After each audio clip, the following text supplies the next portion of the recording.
Dan dalam Al-Quran pun disebutkan bahwa ada beberapa sumber rezeki.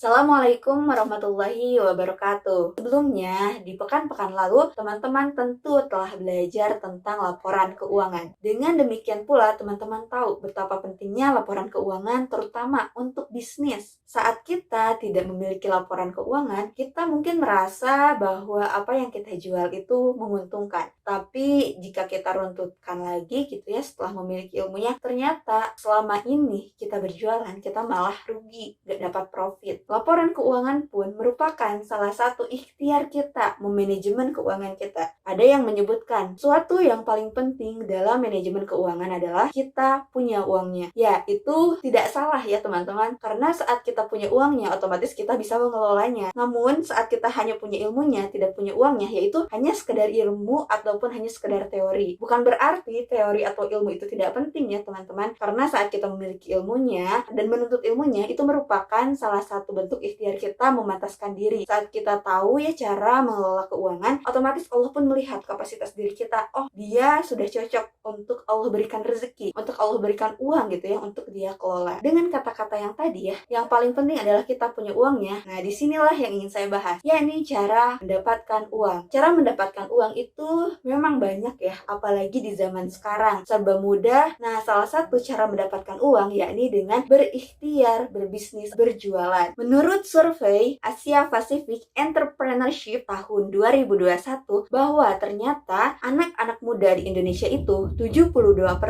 ingin menjadi pengusaha. Tapi dengan penelitian lainnya, yakni penelitian dari Himpunan Pengusaha Muda Indonesia, bahwa pengusaha Indonesia itu hanya 3,4% dari keseluruhan penduduk Indonesia. Hasil survei keinginan dan juga fakta itu sangat jauh ya. Artinya sangat jauh itu yang satu 72% dan yang satunya lagi 3,4%. Ini menjadi pertanyaan. Selanjutnya juga ada suatu acara ya. Ini pernah saya lalui sendiri gitu ya. Acara itu dipenuhi oleh anak muda, acara seminar. Lalu sang narasumber ataupun pemateri berbicara dan bertanya, siapa di sini yang ingin menjadi pengusaha? Hampir 70% dalam ruangan itu mengacungkan tangannya. Namun saat pertanyaan diubah menjadi, siapa di sini yang ingin menjadi pedagang? Hanya segelintir orang-orang yang ada di dalam forum itu yang masih mengacungkan tangannya. Padahal saat kita tahu ilmunya, saat kita lihat bahwa pebisnis dan pedagang itu sangatlah beda tipis.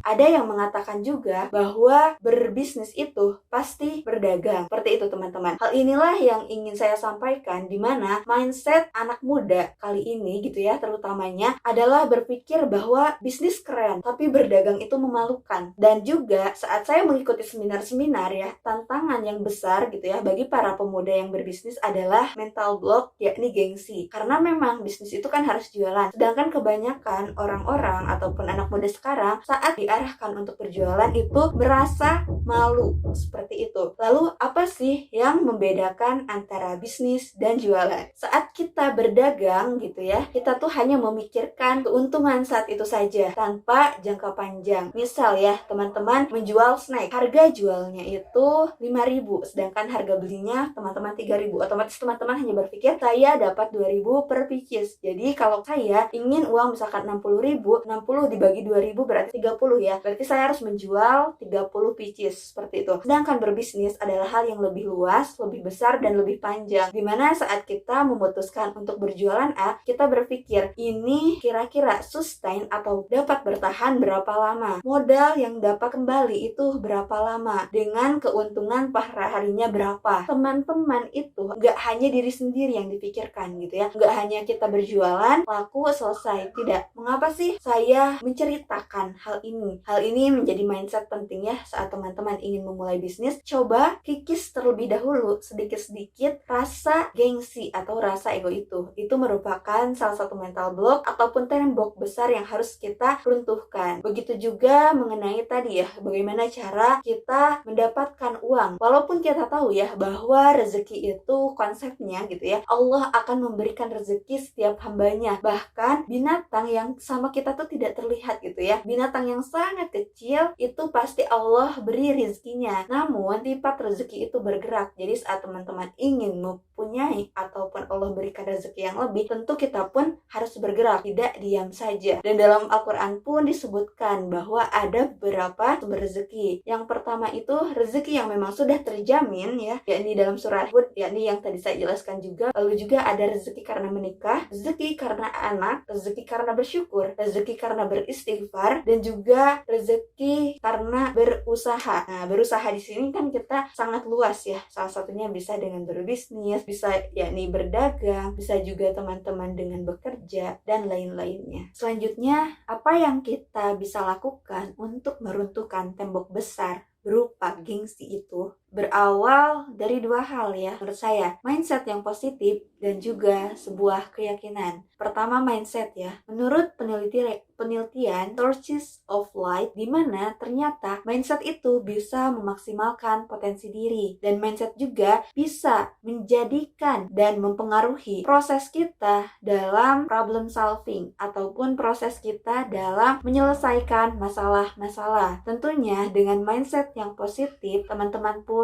akan melakukan hal-hal yang positif, baik itu semangat dalam menuntut ilmu, ingin mengetahui hal-hal baru, tidak pantang menyerah, dan lain sebagainya. Maka dari itu, saat teman-teman mengikuti sebuah pelatihan ataupun webinar bisnis, hal yang pertama kali ditanamkan adalah sebuah mindset, di mana kita ataupun kebanyakan dari kita berpikir bahwa bisnis itu mudah sehingga ingin hasil instan. Itu pun adalah merupakan bagian dari mindset kita. Tentunya mindset itu tidak tercermin ataupun terbentuk begitu saja, namun dipengaruhi oleh banyak hal. Salah satunya adalah kepribadian diri kita sendiri. Saat kita memiliki pribadi-pribadi yang tangguh gitu ya, insya Allah mindset yang baik, mindset yang tangguh pun akan terbentuk dengan sendirinya dan menjadi lebih cepat ataupun lebih tepat. Namun saat kita pun memiliki mindset mungkin kalau kata anak zaman sekarang insecure gitu ya, mudah menyerah dan lain-lainnya, itu bisa tetap diasah, itu bisa diperbaiki asalkan kita memiliki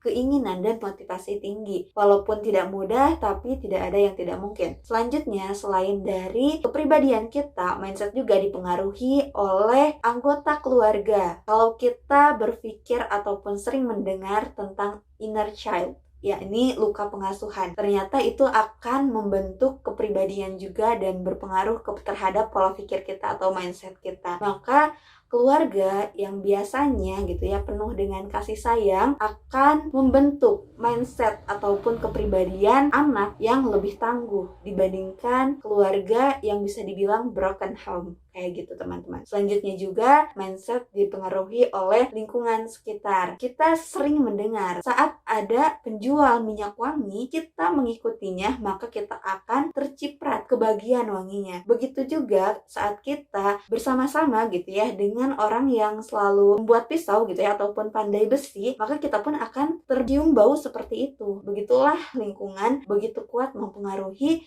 mindset kita. Selanjutnya, pendidikan. Di sini pendidikan itu memang penting ya, sangat penting. Walaupun dari segi kualitas teman-teman mungkin masih banyak yang memperdebatkan ya. Ada orang yang memiliki gelar tinggi namun dari segi keilmuan tidak mumpuni gitu. Itu kembali lagi kepada diri pribadi gitu ya. Saat memang beliau ataupun saat pribadi itu belajar dengan sungguh-sungguh dengan pendidikan yang mereka tempuh, pasti itu akan mempengaruhi mindset yang terbentuk dalam dirinya. Seperti itu teman-teman. Selanjutnya kita akan membahas tentang keyakinan. Maksud dari keyakinan di sini adalah kita yakin apa yang kita putuskan. Salah satunya saat kita berbisnis, saat kita berdagang gitu ya. Untuk meruntuhkan tembok besar berupa gengsi itu adalah kita yakin kepada diri kita sendiri bahwa kita yakin loh bahwa berdagang itu adalah hal yang mulia. Kita yakin dan kita tahu bahwa berdagang itu tidak merugikan orang-orang gitu ya. Dan ini adalah jalan yang halal dalam salah satu ikhtiar kita menjemput rezeki Allah. Selanjutnya juga keyakinan saat berjualannya. Kebanyakan orang-orang yang saat menawarkan langsung tumbuh gitu ya gengsinya untuk berjualan kembali karena menghadapi penolakan. Saat kita yakin ada pedagang, otomatis ada pembeli gitu ya. Kita tuh saat menjual ditolak sekali, 2 kali, bahkan sampai puluhan kali, ya yakin aja bahwa si produk kita ada jodohnya loh, bahwa kita penjual pasti ada loh pembelinya. Dan ternyata teman-teman, dalam ikhtiar berbisnis ya, kita menerapkan ilmu yang sangat luar biasa, sekalipun kita ikut seminar atau pelatihannya berjuta-juta, sekalipun kita menerapkannya atau kita prakteknya tidak dengan keyakinan, itu sangat terasa ataupun tidak memiliki power. Nah, itu yang saya rasakan. Lalu keyakinan itu pun terbentuk dari jam terbang, yakni intensitas kita dalam melakukan. Contohnya, saat teman-teman bisnis online, teman-teman menawarkan. Nah, saat teman-teman ditolak, teman-teman tidak merasa keberatan. Dan saat teman-teman menjelaskan kelebihan produk teman-teman, teman-teman pun pasti akan memiliki keyakinan. Misalkan ya, produk ini bagus loh.